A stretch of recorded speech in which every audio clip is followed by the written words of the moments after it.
જેની પાસે ગયા કે જે આવો પ્રશ્ન પૂછાય નહીં, પણ હવે હું મૂંઝા નહીં કે હા કાંઈ વાંધો નહીં. એ કે ઓલું જે સ્વરૂપ આટલા વર્ષથી ને હતું, આપે કહ્યું કે ઉપર પધરાવી દો.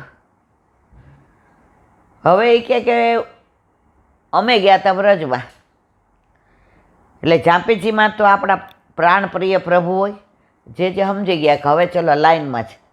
હવે કેવા માંડ્યા આપણા પ્રાણપ્રિય પ્રભુને, આપણી ઝાંપીજીમાં આપણા ઠાકોરજીને. એટલે કે હા તમારે શું કહેવું છે, મૂંઝાવ નહીં, તમે ગોળ ગોળ બોલો છો, જે હોય સ્પષ્ટ કહો.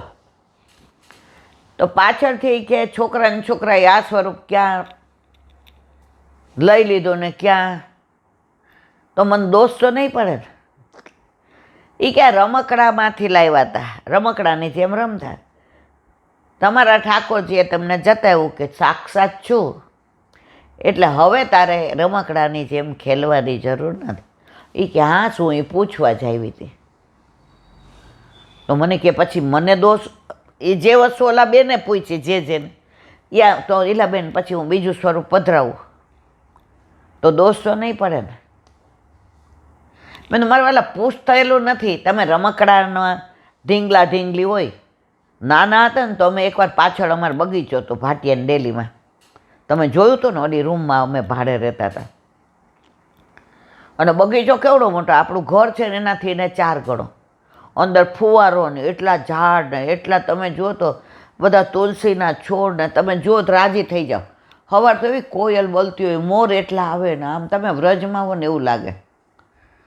તો અમારા વેકેશનમાં 2 બાજુ છોકરાઓ આવે, અમદાવાદથી આવે ને બરોડાથી આવે, છોકરા છોકરીઓ અમારી જેવડા ભાણિયાઓ, અને અમે લોકો હોઈએ તો પાછળ રમીએ.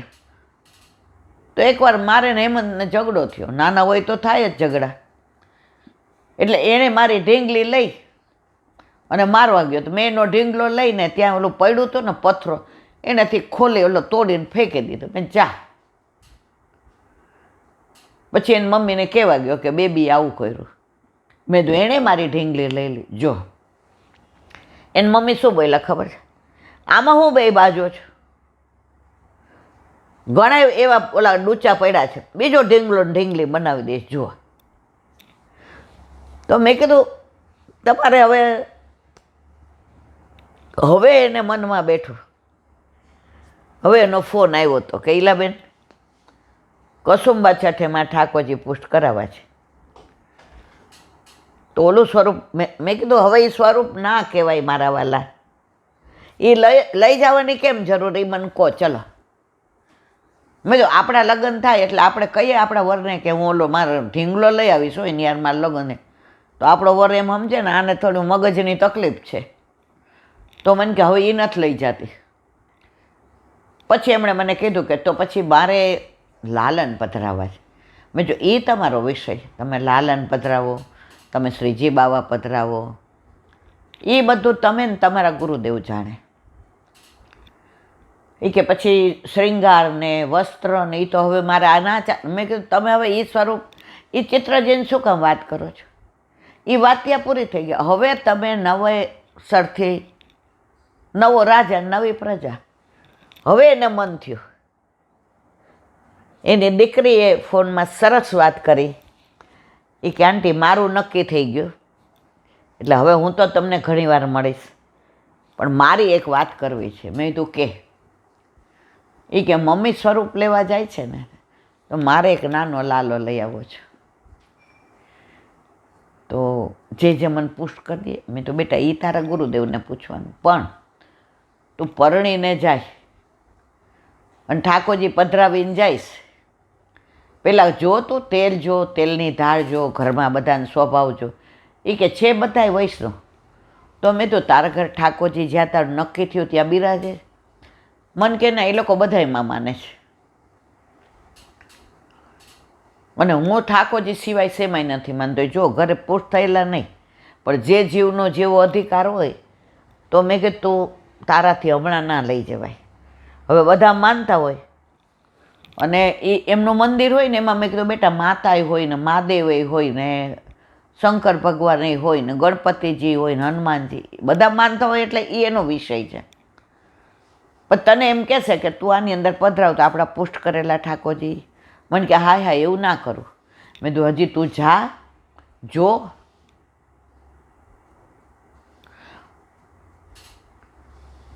અને ઘરમાં પહેલાં બધાને મન જીતી લે.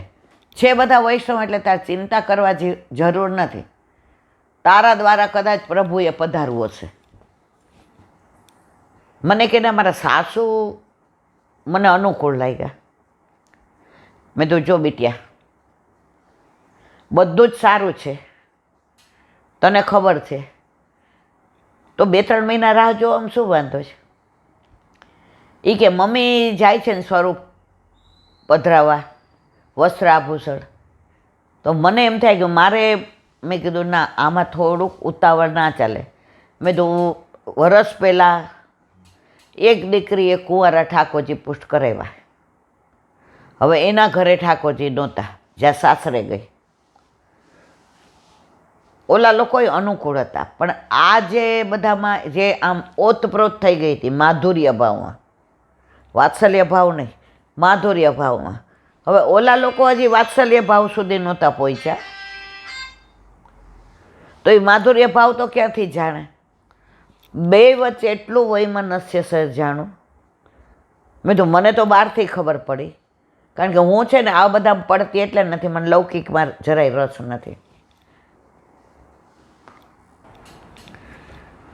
તો આવું સંસારમાં રહીને શ્યામને ભજવાનું, સંસારમાં છોડીને નહીં ભજવાનું. હવે ઘરમાં પ્રોબ્લેમ થાય, આપણે પાછા વયા જઈએ, આપણે એવી જીદ કરીએ કે તો મારે ના, મારા વાલા આજે તમે ગૃહસ્થ ધર્મ સ્વીકારો છો તો તમારે એ પ્રમાણે જીવવાનું હોય.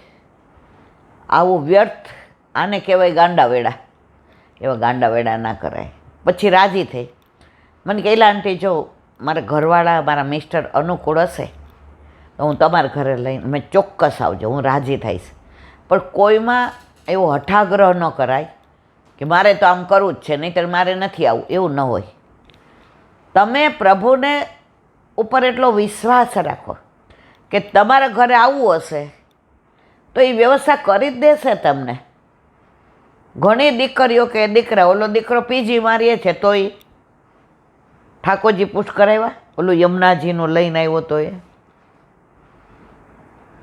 ઓલો દીકરો સીએનું કરે હોસ્ટેલ મારીએ બોમ્બેમાં, તો એણે ઠાકોરજી પુષ્ટ કરાવ્યા. હવે એને સીએની એક્ઝામ હતી એકવાર અને ક્યાંક દૂર જવાનું હતું.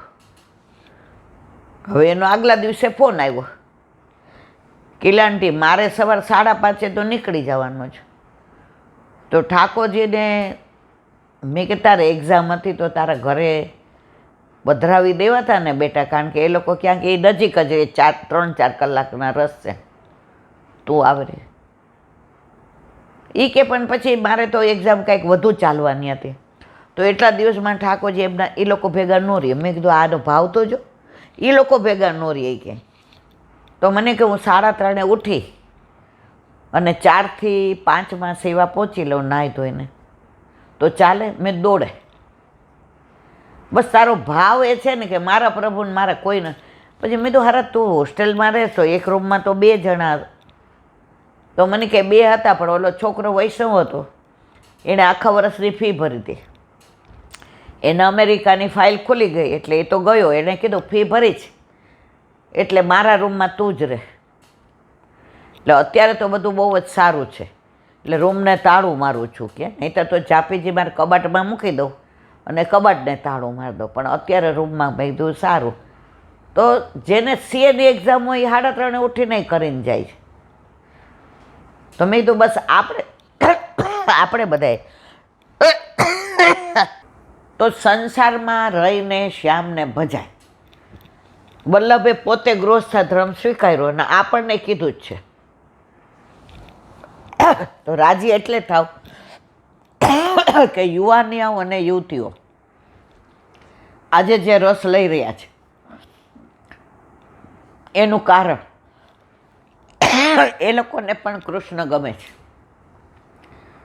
એ લોકો કૃષ્ણને ચાહે છે, પણ એમને યોગ્ય રસ્તે વાળવાની જરૂર છે. હવે એક નાની વાત, આજે જગન્નાથ ભગવાન હવે રથયાત્રા, એટલે હવે 2-3 વાર્તા કરશો એ જગન્નાથ ભગવાનની કરશો. 15 દિવસ અત્યારે 15 દિવસ ઠાકોરજી ત્યાં જગન્નાથ ભગવાનમાં પણ મંદિરો પટ બંધ. અત્યારે ઠાકોરજી બીમાર, અત્યારે ઠાકોરજીને ભોગ ન આવે 15 દિવસ, ફળ ને દૂધ ને. પછી 15 દિવસ પછી ઠાકોરજીને પાછા પાટા ખોલશે અને ભોગ આવશે. હવે એની લીલા.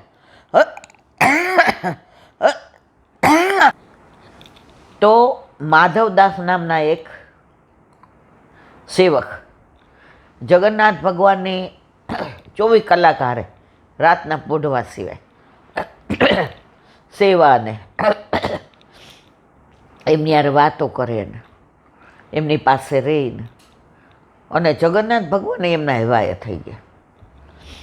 હવે જેમ ભક્ત ભગવાન વિના ન રહી શકે એ મર્યાદા, પણ ભગવાન ભક્ત વિના ન રહી શકે પુષ્ટિ. તો વૃંદાવનથી આવ્યા હતા, એટલે એ બધી ભાષા એ વૃંદાવનની, એટલે વ્રજ ભાષા બોલે. ઠાકોરજીને યાદ દવડાવે કે તમે તો આ લીલા કરી, આ લીલા કરી, તમને સામનેજી યાદ કરે. ઠાકોરજીને બહુ વાલા લાગે. ઠાકોરજી જો દ્વારકામાં હોય કે મથુરામાં હોય કે પુરીમાં હોય, ઠાકોરજીને કોઈ વ્રજની વાતો કરે ને તો બહુ આનંદ આવે. વ્રજ ભાષામાં બધું બોલે. હવે તો થોડાક બી આગા પાછા થાય ને તો જગન્નાથ ભગવાન જાણે આમ આમ આમ આતુર હોય કે ક્યારે મારો માધવ આવે, ક્યારે મારો માધવ આવે. બધું માધવદાસ માધવદાસ બસ. હવે એમાં એવું બન્યું કે ચોમાસાના દિવસો આવ્યા, હવે માધવદાસની તબિયત બગડી, ઝાડા ને બધું, તો માધવદાસ આવી ન શક્યા. હવે જગન્નાથ ભગવાન આરોગ્ય તોય ઉદાસ, પોઢે તોય ઉદાસ, શ્રૃંગાર કરે તોય ઉદાસ. બધાને ખ્યાલ આવી ગયો કે પ્રભુને કાંઈક તકલીફ થઈ છે, પણ કોઈનું એટલું સામર્થ્ય નહોતું. અને બધાય દર્શન કરે ને પૂજારી પૂજાની રીતે પૂજા કરે. હવે એક દી માધવદાસ નો આવ્યા, બીજે દી નો આવ્યા.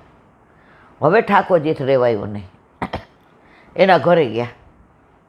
એ એકલા જ ઝૂંપડીમાં, કોઈ નહીં, ખાધા પીધા વિના એમને પડ્યા હતા.